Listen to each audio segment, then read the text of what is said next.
Hi friends, இன்றைக்கு பார்த்தீங்கன்னு சொன்னால் நான் வந்து இந்த ஈஸியாக எப்படி அப்பத்துக்கு மா ரெடி பண்ணுறேன்னு சொல்லி உங்களுக்கு இப்போ காட்ட போகிறேன். பார்த்தீங்கன்னு சொன்னால் இது வெள்ளைப்பச்சை அரிசி. வெள்ளைப்பச்சை அரிசி நான் 2 சுண்டு எடுத்துருக்குறேன். நீங்கள் எந்த கப்பாலையும் நீங்கள் அளந்து கொள்ளலாம். நீங்கள் அளக்கிற கப்பை தான் நீங்கள் எல்லாத்துக்குமே பாவிச்சு கொள்ளணும்.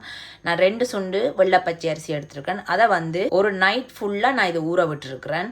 அதுக்கு பிறகு பார்த்தீங்கன்னு சொன்னால் பாதி தேங்காய் நான் திருவி எடுத்து வச்சுருக்கிறேன்.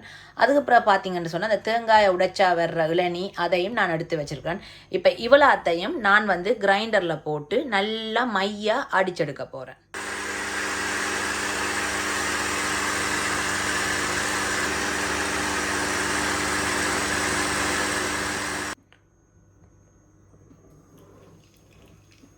இப்போ பார்த்தீங்கன்னு சொன்னால் இந்த நான் ஊற வச்சு எடுத்த பச்சை அரிசியும் பாதி தேங்காய், அதாவது 2 சுண்டு அரிசிக்கு பாதி தேங்காய் அதையும் நல்லா திருவி அதோட இந்த தேங்காய் உடைச்சா வார இந்த இளநீ அதையும் நான் விட்டு நல்லா மையாக இப்போ இதை அரைச்செடுத்துருக்கிறேன். இப்போ இதை அடுத்ததான் நான் என்ன செய்ய போகிறேன்னு சொன்னால் இதுக்குள்ளே வந்து ஒரு கொஞ்சம் சீனி, நிறைய போடக்கூடாது, ஒரு பாருங்க ஒரு அரைக்கரண்டி அளவு சீனி போட்டு இதை நான் நல்லா கலந்து விட போகிறேன்.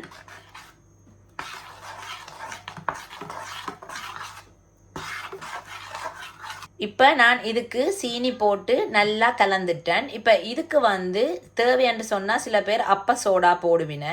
அது ஏனென்று சொன்னால் நீங்கள் வந்து ஒரு குளிரான பிரதேசத்தில் இருக்கிறீங்கன்னு சொன்னால் வந்து கொஞ்சம் புளிக்கிறதுக்கு நேரம் எடுக்கும். அப்போ அதனால் சில பேர் வந்து இதுக்கு அப்ப சோடா போடுவின. இப்போ உங்களுக்கு நீங்கள் நல்ல ஒரு பக்கியான இடத்துல இருக்கிறீங்களா இருந்தால், நல்ல இப்போ ஸ்ரீலங்காவோ இல்லை ஏசியாலேயோ இல்லாட்டி இப்போ இங்கே வந்து யூகேல வந்து நல்ல பக்கியான டைம் இப்போ. அப்போ அதனால் நான் வந்து இன்றைக்கு இதுக்கு அப்ப சோடா போடையில்லை. நான் விட்டு அந்த இளநியே போதும் இதை நல்லா புளிக்க பண்ணி கொடுக்கறதுக்கு. இப்போ இவ்வளவு தான் ஃப்ரெண்ட்ஸ். இப்போ இதை வந்து நான் மூடி ஒரு நாள் ஃபுல்லாக, அதாவது இப்போ இரவில் நீங்கள் அடித்து வச்சிங்கன்னு சொன்னால் காலையில் சுடக்கூடிய மாதிரி இருக்கும். இப்போ இதை நான் வந்து ஒரு 8லேருந்து 10 மணித்தியாலம் நல்லா இதை நான் புளிக்க விட போகிறேன். புளிச்சா தான் அந்த அப்பம் வந்து நல்ல சுவையாக வரும். இப்போ இதை நான் மூடி நல்லா புளிக்க வைக்க போகிறேன். புளிச்சதுக்கப்புறம் இந்த அப்பத்தை நான் எப்படி சுட்டு எடுக்கிறேன்னு சொல்லி நான் உங்களுக்கு காட்டுறேன். ஹாய் ஃப்ரெண்ட்ஸ், எல்லோரும் எப்படி இருக்கிறீங்க? எல்லோரும் நல்ல சுகமாக இருக்கிறீங்களா? இன்றைக்கு பார்த்தீங்கன்னு சொன்னால் நான் நல்ல ஈஸியான முறையில் தான் இன்றைக்கு அப்பம் ஒன்று செய்து காட்ட போகிறேன். நான் ஏற்கனவே அந்த அரிசி ஊற வச்சு தேங்காய் எல்லாம் போட்டு எப்படி அதை அடித்து எத்தனை மணிக்கெல்லாம் ஊற வைக்கணும்னு சொல்லி நான் காட்டியிருக்கிறேன். இப்போ இந்த ஊற வச்ச அப்பமாக எப்படி வந்திருக்குன்னு சொல்லி இப்போ பார்ப்போம் வாங்க. இதுதான் நான் நேற்று அடித்து குழைச்சி வச்ச அப்பமா. இது நல்லா புளிச்சு வந்துட்டுது. இப்போ நான் வந்து இதுக்கு அளவான தண்ணியும் இதுக்கு தேவையான உப்பும் போட்டு நல்லா கரைச்செடுக்க போகிறேன். இப்போ பார்த்தீங்கன்னா இதுக்கு நான் தேவையான அளவு உப்பு இதுக்கு போட போகிறேன்.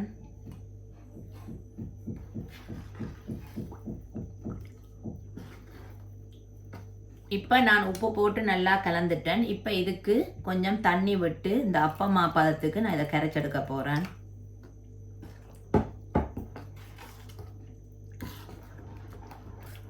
இந்த பதத்துக்கு தான் நாங்கள் இந்த அப்பமாவை நல்லா கரைச்செடுக்கணும். பாருங்க, இப்படி ஊற்றினா இப்படி ஊற்றப்படணும். நல்லா திக்காக இருந்தால் அப்பம் வந்து நல்ல முறுமுரண்டு வராது. கொஞ்சம் இப்படி தண்ணி பதத்துக்கு கரைச்சா தான் அப்பம் வந்து நல்ல முறுமுரண்டு வரும். இப்போ அடுத்ததாக இந்த அப்பத்தை எப்படி சுடுறேன்னு சொல்லி இப்போ நான் உங்களுக்கு காட்டுறேன். இன்றைக்கு பார்த்தீங்கன்னா நான் 2 விதமான அப்பம் சுட போகிறேன். ஒன்று வந்து முட்டை விட்டு முட்டை அப்பம், ஒன்று வந்து பால் விட்டு பால் அப்பம். இந்த ரெண்டும் சும்மா அந்த மாதிரி இருக்கும். இப்போ வாங்க இதை எப்படி சுடுறேன்னு சொல்லி இப்போ நாங்கள் பார்ப்போம். நான் 2 விதமான சட்டி எடுத்துருக்கேன். ஒன்று வந்து நான்ஸ்டிக் சட்டி, ஒன்று வந்து கல் சட்டி.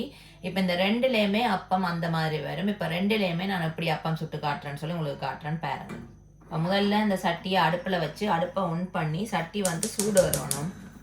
அப்போ தான் அப்பம் நல்ல முரண்டு வரும். நாங்கள் சட்டி சூடு வர்றது முதல் மாவை ஊற்றி சுத்தினம்னு சொன்னால் இந்த சட்டியில் மா ஒட்டுப்படாது. சூடாக இருந்தால் தான் இந்த சட்டியில் மா ஒட்டுப்படும். சட்டி நல்லா சூடேறிட்டு நான் அந்த கரைச்சி வச்சிருக்கிற மாவை இப்போ இதில் ஊற்றி சுட்டு காட்ட போகிறேன். முதல்ல வந்து கொஞ்சம் நல்லெண்ணெய் வந்து பேப்பரில் எடுத்து இதை நல்லா துடைச்சி விடணும். நல்லெண்ணெய் தடவினீங்கன்னு சொன்னால் அப்பம் வந்து கலராமல் வரும். அதே மாதிரி இந்த நான்ஸ்டிக்லையும் ஒரு கொஞ்சம் தடவி விடுங்க. இப்போ இந்த அப்ப சட்டி நல்ல சூடாக இருக்குது. இப்போ இதில் நான் ஒரு 2 கரண்டி அளவு அப்பமாக விட போகிறேன். விட்டுட்டு இதை மெதுவாக இப்படி நல்லா நீங்கள் எல்லா இடம் படுற மாதிரி நல்லா சுற்றி விட வேணும்.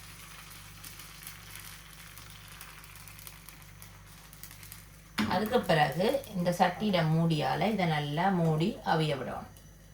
அதே மாதிரி இப்போ நான் நான்ஸ்டிக்லையும் இதை ஊற்ற போகிறேன்.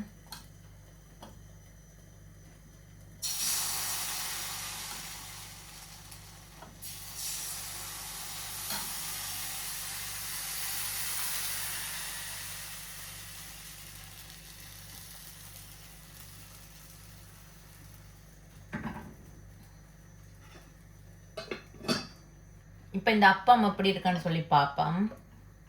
பார்த்தீங்கன்னா அப்பம் நல்லா வேகிட்டுது பாருங்க. நல்ல சைடெல்லாம் நல்லா முறுமுரண்டு அந்த மாதிரி பாருங்க சூப்பராக கலண்டு வந்துட்டுது. இப்போ இதே மாதிரி நான் இன்னொரு அப்பம் ஊற்றி காட்டுறேன்.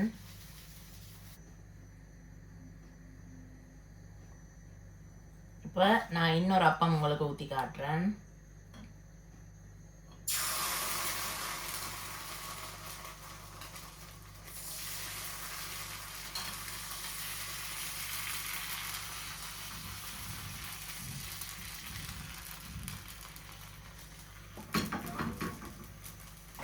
இப்போ நான் இதுக்குள்ள ஒரு முட்டை விட போகிறேன். அதாவது ஒரு முட்டை அப்பம் சுட போகிறேன்.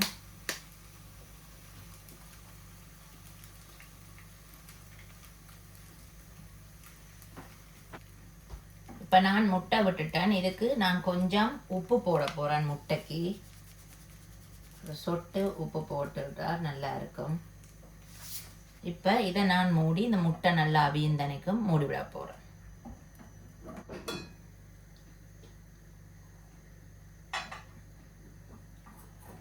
இப்போ பார்த்தீங்கன்னா நான் நான்ஸ்டிக் சட்டியில் ஊற்றின அப்பத்தை பாருங்க. அதுவும் நல்லா அந்த மாதிரி வந்திருக்குது. சும்மா சூப்பராக வந்திருக்கு.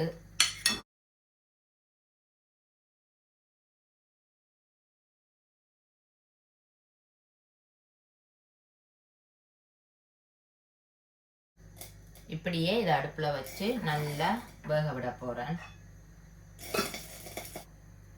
இப்போ நாங்கள் இந்த விட்ட முட்டை அப்பம் எப்படி வந்திருக்குன்னு சொல்லி பார்ப்போம். இப்போ பார்த்தீங்கன்னா இந்த நான் போட்ட முட்டை நல்லா அந்த மாதிரி அவிஞ்சிட்டுது. இப்போ பாருங்க நான் இதை மெதுவாக எடுக்கிறேன். பாருங்க அவ்வளோ சூப்பராக ஈஸியாக நல்ல வடிவாக இதை கலண்டு வருது சட்டியை விட்டு. சும்மா சூப்பராக பாருங்க முட்டை அப்பம் ரெடி ஆயிட்டுது. இப்போ நான் அடுத்ததாக உங்களுக்கு ஒரு பாலப்பம் எப்படி சொல்கிறேன்னு சொல்லி நான் செய்து காட்டுறேன். இப்போ பாலப்பத்துக்கு ஒருக்கா நல்லா சட்டியை துடைச்சிட்டு எண்ணெயால் எப்பயும் போல் கொஞ்சம் சட்டி சூடாக்கணும். சூடாக்கிட்டு இல்லை 2 கரண்டி மாவு விட்டு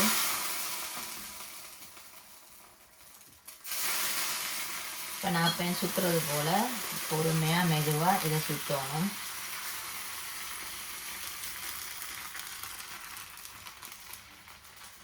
இப்போ சுற்றிட்டு நாங்கள் பால் விடுறதுக்கு முதல் கொஞ்சம் மாவை இப்படி நடுவில் விடணும்.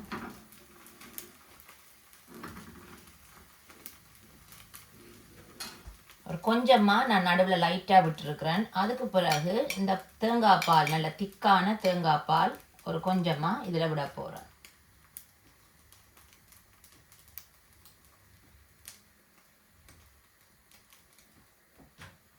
இப்போ நான் திக்கான தேங்காய் பால் நடுவில் விட்டுருக்குறேன். அதுக்கு மேலே ஒரு கொஞ்சம் சீனி தூவி விட போகிறேன். இனிப்புக்கு ஏற்ற மாதிரி கொஞ்சம் சீனி. இப்போ நான் சீனி லைட்டாக மேலே தூவிட்டேன். அதுக்கு பிறகு இந்த மூடியால் மூடி நல்லா எப்பயும் போல் இந்த அப்பத்தை வேக விட்டு எடுக்க வேண்டியா. இப்போ பார்த்தீங்கன்னு சொன்னால் இந்த பாலப்பம் சும்மா அந்த மாதிரி வந்திருக்கு பாருங்க. நல்லா நான் விட்ட தேங்காய் பாலெல்லாம் நல்லா திக்காகி அந்த மாதிரி வந்திருக்கு. இப்போ சூப்பராக பாலப்பம் ரெடி ஆயிட்டுது.